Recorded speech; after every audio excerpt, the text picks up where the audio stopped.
বর্তমান দেশের পরিস্থিতি ও দর্শকদের বিরুদ্ধে লক্ষ্মীপুরের রামগঞ্জে সাধারণ শিক্ষার্থীরা প্রতিবাদ মিছিল ও মানববন্ধন কর্মসূচি করে।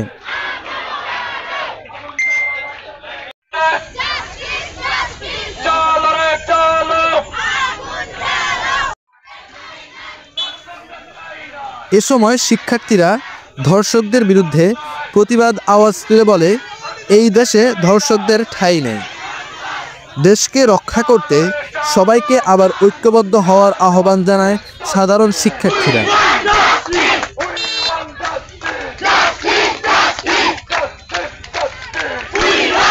এরই সাথে তারা স্বরাষ্ট্র উপদেষ্টাকে ধর্ষকদের বিরুদ্ধে যথাযথ ব্যবস্থা নেওয়ার আহ্বান জানায়। ব্যবস্থা নিতে না পারলে পদ থেকে সরে দাঁড়ানোর ঘোষণা দেয় সাধারণ শিক্ষার্থীরা। গত কয়েকদিন ধরে দেশের বিভিন্ন জায়গায় চুরি, ছিনতাই, ডাকাতি, ধর্ষণ বেড়েই চলেছে। এতে করে নিরাপত্তাহীনতায় ভুগছে সাধারণ মানুষ।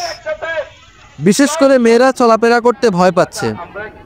সাধারণ মানুষের দাবি, অতি দ্রুত এদের বিরুদ্ধে ব্যবস্থা নিয়ে পরিবেশ আবার স্বাভাবিক করার জন্য।